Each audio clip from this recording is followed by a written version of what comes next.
Hello, and welcome to the JNCL-NCLIS Language at the Intersection Insights interview series, where we talk with professionals from many fields to hear their perspectives on how multilingualism moves our world.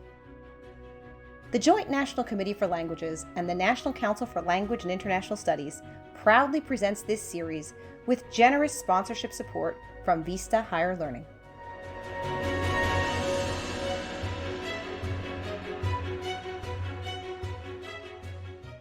I'm Amanda Seawald, current president of the Joint National Committee for Languages and the National Council for Language and International Studies, JNCL-NCLIS. And today we introduce you to Lucio Bagnulo, head of translation and language strategy at Amnesty International, who will help us explore the intersection of language and human rights and how multilingualism moves his world. Hello everyone. My name is Lucio Bagnulo. I'm Amnesty International's head of translation and language strategy. So my language intersection is language and human rights. I'm fortunate enough to wake up every single day knowing that thanks to my work and the work of my team, Amnesty International's all-important message will get far, since Amnesty translation function is a powerful organizational catalyst for inclusive and effective communication, as well as a key contributor to achieving greater human rights impact worldwide.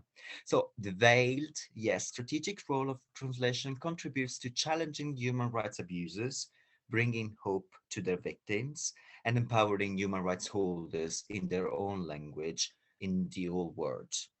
So let me ask you a question. How do you use multiple languages in your daily life and in your work specifically? So first of all, I have a bilingual family. I'm Italian, my partner, she's Spanish, and we are trying to raise a bilingual child. So that's for starters. Besides that, besides the private life, I'm lucky enough to work for an international NGO, and the work in languages I use on a daily basis. Of course, there is no Italian in my daily, working life, but there is Spanish, French and English. So actually, I couldn't do my work without, using multiple languages. So it's a very key aspect of my job as well. The next question that I have for you, I'm curious as to what you see when you think about how language, and you describe that language impacts the ability of Amnesty International to share its message. Can you give us a specific example of how that works, of how the services that you provide and the strategy that you create for Amnesty International actually has an impact on the end objective? Yeah, for example, whenever a new campaign is, thought of, very, starting stage of the thinking process, we try to work with campaigners or researchers and trying to think how important would be and what languages it would be important to translate into in order to not just to have an impact as a high level advocacy, UN or EU, etc., but also to make sure that the message gets to the people who have to understand what's going on in their country and can be or can feel empowered to take action as well, or even to other other countries closer to the country where human rights violations are perpetrated. They can learn, and they can only learn if of course the message or the report or type of output is in their language. So we don't have just to think of English as a lingua franca or French or the mainstream languages as they're called, but many times we do translate into many local or underrepresented languages as well, because I think that there cannot be more powerful tool than enable people to understand what's going on in their country and take action from within the country as well. Of course, we have also to consider that sometimes there are governments which don't allow this information to get in, but then what's powerful there is that other countries or other, for example, international members who are not located in the country can also take action, and they can take action in their own language. I think that's just the power of language, really, and access, the power of access to language, or that language gives. So that's a bit what happens at Amnesty, and also what I'm trying to also to work on is to try to actually evaluate and monitor the contributional impact of language. So many times, not many times, but almost on a annual basis, Amnesty does a report on impact report, and the mention of languages is there, but not as much as one would think, because Amnesty invests a lot in languages, and in translation and interpreting, etc. So I'm trying to gather more information, more about that, and to make sure that language features in those impact reports, because I think it's absolutely a catalyst for change, a change that Amnesty brings, but also an enhancer, a contributor to a greater human rights impact worldwide, for sure. That is such an important statement that you've just made, and I'm so thrilled that we'll be able to share that. So thank you for that. But certainly one of the biggest challenges we face is both in our educational system here in the United States, but also in our legislative system, to help people understand that monolingualism is not the way. Of course, growing up in Europe, you have a totally different perspective. Here, yeah, all of us, every attendee we have is either a language educator or an interpreter or someone who owns a business that is focused on language education or language publishing. And when you look at that, you're preaching to the choir there. But I guess what I'd like you to think about, maybe if you could say something about, is if you could tell students or people in like Gen Z, or people who are getting ready to go to school, or why, even if you're studying engineering or you're studying business or you're studying anything else to do with government or political science, why is it so essential from your perspective as someone who works in human rights and in language access? Why is it so essential that no matter what you're studying, language is an essential component, and multilingualism? Yeah, well, multilingualism, yes, is absolutely an essential component. What I would say to them is that, first of all, it would create more opportunities, thinking of working opportunities, because they would be or feel more comfortable, speaking and working in different languages. And with that, it also comes mobility. I mean, in Europe, for example, in my experience, it's very easy to, or more or less easy to go from one country to the other if you speak the language, and you don't have if you speak the language fluently, at least, you don't have that sense of, to be inferior or not to be understood, etc.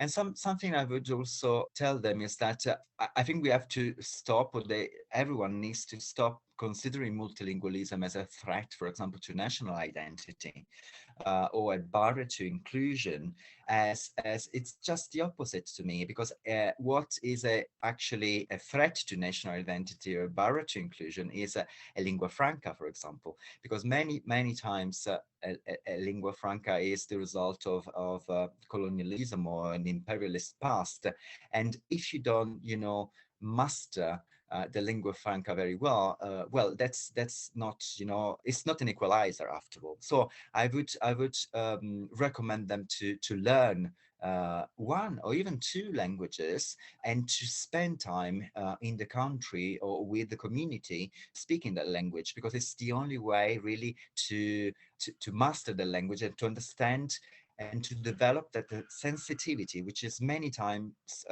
used and useful in your daily work. And that's my experience. For example, I wouldn't be able to approach or coach different, people from different backgrounds if I hadn't spent time learning languages and cultures which are different to mine. That's exactly the message that we're really trying to share. And I love what you said about how lingua franca can actually be the barrier. When we're talking to legislators and we're trying to get them to understand that it's not just an educational issue, that it's not just a question of identity, but it's also really when you come from the perspective of human rights, and when you work with other people in different settings with different professional backgrounds in different parts of the world, the way you connect with them is through language. And I would think that in order to really facilitate the change and problem solving that needs to take place. Can you talk a little bit about some of that, from the perspective of human rights and maybe just thinking about, I mean, you have other people you work with at Amnesty who have different roles, and all of that connects to these people around the world who are doing different things in different walks of professional life. So I think that might be something interesting to talk about a little bit if you feel like you can. Yeah, absolutely. I would actually maybe try to make an example, because I think it's very easy to understand. Let's imagine access to health, and let's think that you don't speak the language that everyone around you in a hospital speaks. And of course, some hospital offer an interpreting service or interpretation service, etc., but still it's not the same. That is, to me, a fundamental a right as well, because that person would always feel not the same as I would feel if I am a native speaker of, for example, of English or Italian in Italy.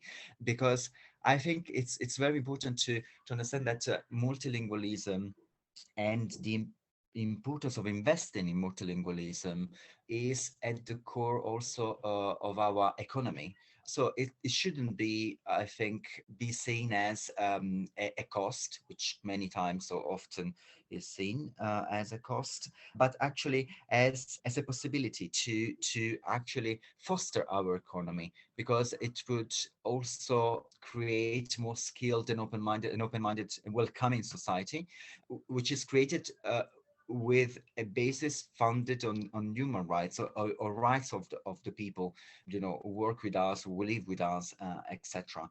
So I think that would be a very clear example, in the sense that, if you cannot explain yourself when you go to a GP or to the hospital, and you need always, all the time, someone who helps you out explain yourself, well, there is a problem per se, in my opinion. And I think we should be aware of that, and we should put ourselves in the shoes of those people, and not just think of, from how can I say, very fortunate, many times white people who are educated, because we had the means to be educated in different languages, or at least in my own language. So I think we have to invest, or governments should know, should understand the importance of investing more in possibly free multilingual education, which also includes underrepresented languages, because after all, speaking your own language is a human rights.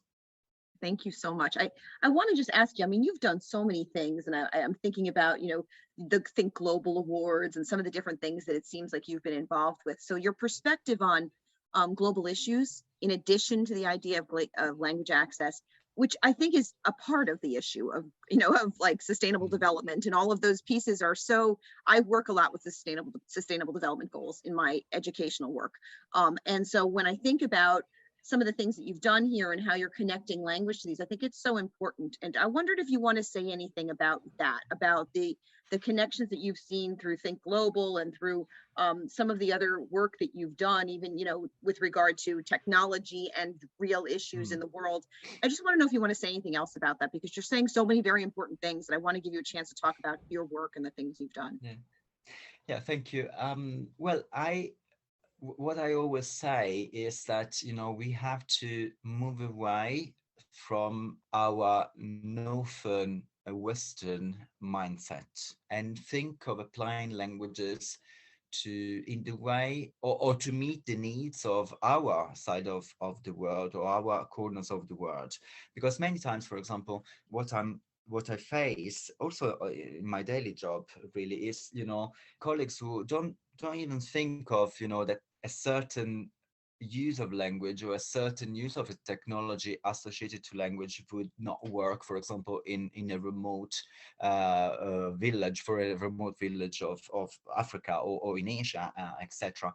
So I think we have also, or always to start from a completely different perspective, and try to apply that knowledge, or the knowledge we have, to that reality. An example, we translated an output not so long ago into Creole, in African language, and normal translation wouldn't work there because they don't have the means, they don't have internet connection all the time. I mean, you have to think of villages or communities, etc. And what we came up with is, we knew that, for example, WhatsApp or this type of message, instant messaging, etc., works very well. So we had a Creole speaker recording the translation, and then we disseminated that through WhatsApp. And that had a completely different, impact, because we were able to still reach the community without using, the usual northern traditional translation, which, which you would have used in, I don't know, in Italy, France, or anywhere in the northern countries. So I think what I often realize is that in my daily work, I also have to educate, or I have the duty to educate, but in a good way, in a positive way, really, even colleagues who have the same background as I have, because we were privileged enough to be educated, and to have the means to be educated, but we have the duty to apply that knowledge to a different type of, for a different type of objective, and to exploit that knowledge to reach out to those communities who most need it, or need that message. And another thing that I realize is that, with some experience, of course, throughout the years, is that when it comes to human rights, or the language of human rights, is a language which, first of all, is very complicated, and also is a language which was created, again, in the global north, so to say. Many times this vocabulary, or is not really, it does not even exist. Sometimes don't even exist in some languages, Asian languages, or African languages, or even, I don't know, Latin American, not Latin American in the sense, but for example, Quechua, etc. languages. So I think we have to get closer to them with the language they can understand. And many times this is done through paraphrasing a concept, etc. So of course there needs to be, high level advocacy many times, and you have to be able to provide that level of service from a translation perspective, for example. But you also have to be able to provide another level of service, which then gets to communities, because I think only if you join these two dots, you can have a change. Thank you so much. Your take on this is just incredible. And I am so grateful for you for doing this.